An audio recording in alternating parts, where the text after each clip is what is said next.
I'd like to start this video from the end of the last one. I had just been reunited with my group after a bout of altitude sickness. I arrived at our village a day early and had hoped to scout a photography location where I could take everybody once we were back together. Unfortunately, the location I chose to explore, which was a riverbed on the valley floor, was not suitable and had very few compositions.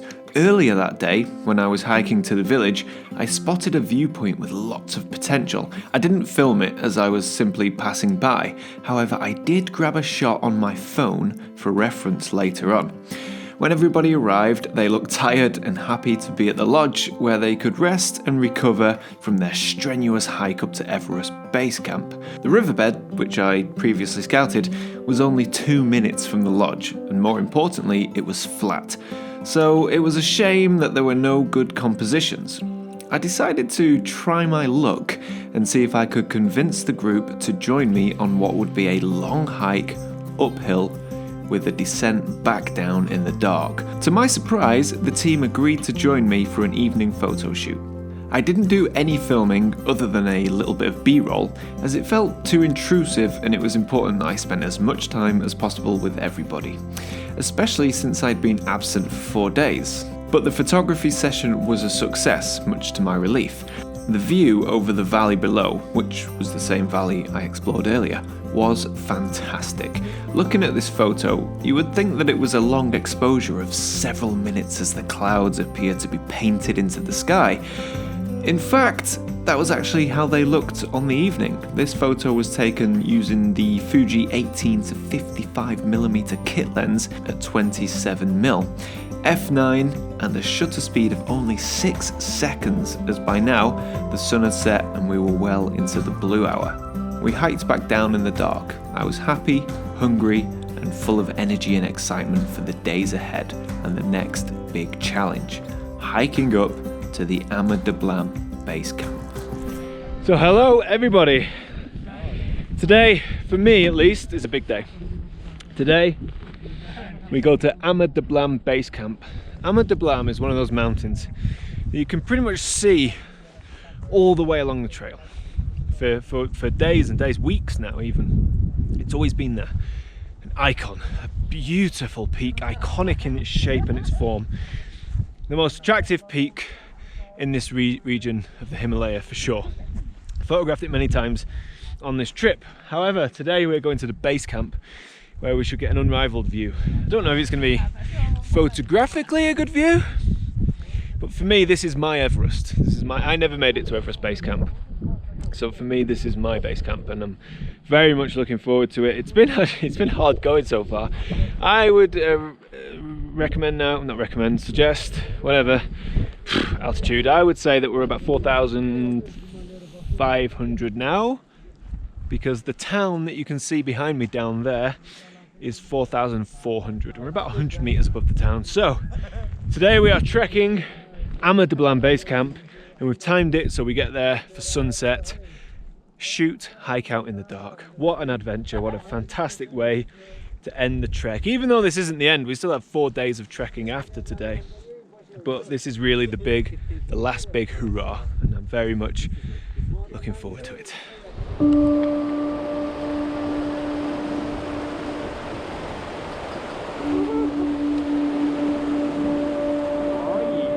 So the path we've been using so far has been one that you could say is the path less trodden. It's not the traditional route up to base camp. Now we are well and truly off-piste, crossing a glacier moraine, and it just feels so remote, so wild, and so very, very sketchy. No path, no one comes here. This is very exciting.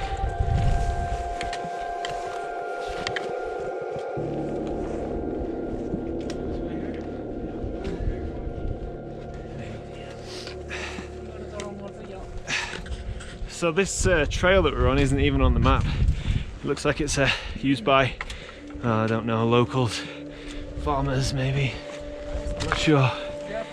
But there's no trail now. We are literally just boulder hopping. This is a lot of rock slide coming down here, a lot of loose material.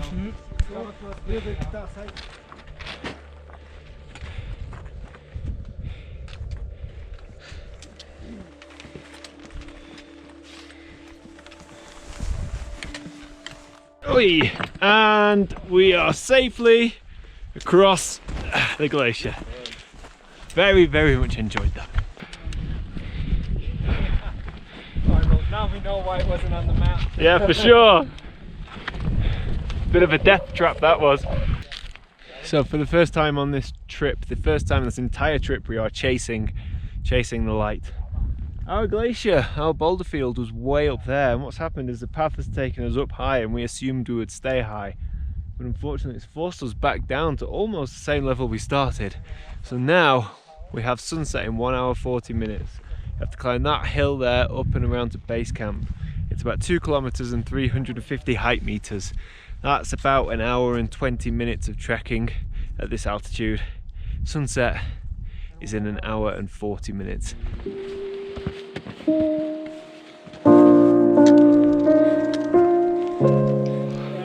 So we're making excellent progress. Our pace has been insane. We flew up 2 sizable hills at altitude. I think we're all pretty well adapted now. It's just fantastic. Almost there, half an hour max. We'll be at the base camp. Cannot wait. Yeah, talking about your butthole. Okay, so we're just approaching the base camp, I think, or the high point, I don't know. My God, this has been hard. But look at the view. Look at the view. There she is. Ama Dablam. Oh, Ama Dablam Base Camp. Oh, fantastic.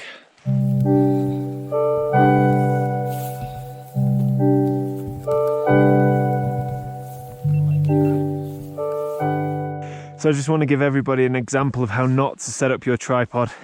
Legs skinny together, center column raised, big no-no. The one thing we've got going for us here is there is zero wind. The reason I've constructed my tripod in such a way is because I need to get it as tall as possible so we can capture a beautiful S-bend that I found and is my composition. Isn't that right, guys? Absolutely. No, I'm just running over to see what everyone's shooting.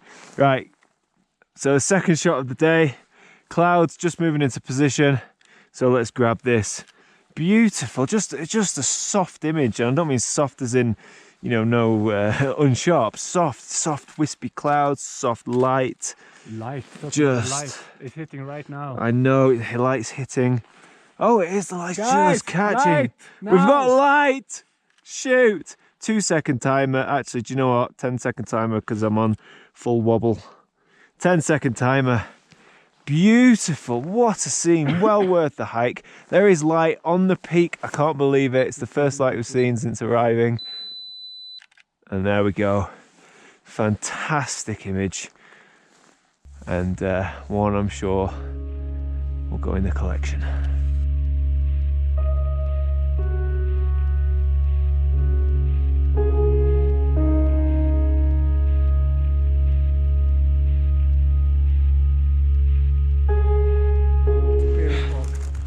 Just like that, the light was gone. We had very little time. We arrived very late. It was hard, we were tired, it was cold. We had to find composition. So all of us managed to grab 1 or 2 shots at least. I think everyone's happy. So for now, pack away, gloves on, and we have a long slog down to our next village where we'll be arriving in the dark and late. But I think as it's downhill from now on for the next few days, maybe, just maybe, we'll have a beer. Yeah, what a beautiful, beautiful evening. Now we're just homeward bound. Homeward bound.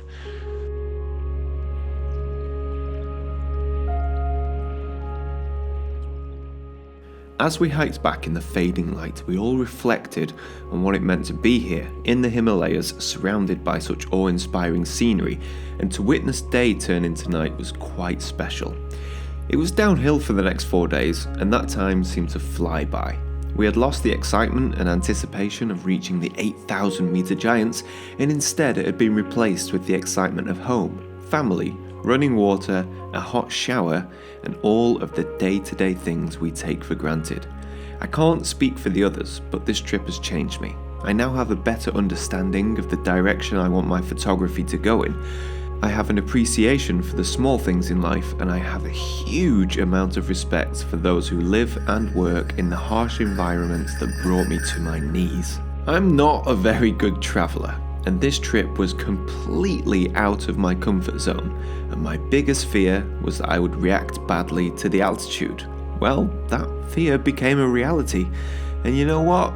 It wasn't half as scary as I thought it would be. Things never are.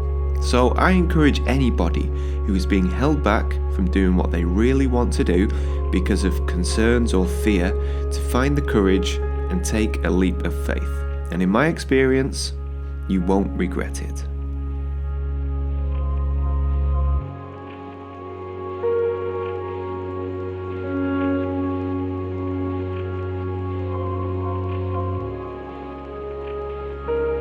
Arriving back in Kathmandu was a shock to say the least. 3 weeks on the trail with no roads, no vehicles and no people had been bliss. But the hustle and bustle of a modern city marked the end of one adventure and left me feeling excited for the next, wherever and whatever that may be. And I'd like to end with this. Adventure is relative only to the person having the experience, so whether you're climbing Mount Everest or simply exploring a little bit deeper into your local woodland, it does not matter. Just get out there and have those experiences. So, with that being said, I'm going to end the video here. Thank you so much for watching, and until next time, why did I wink? Bye for now. Bye bye, bye bye.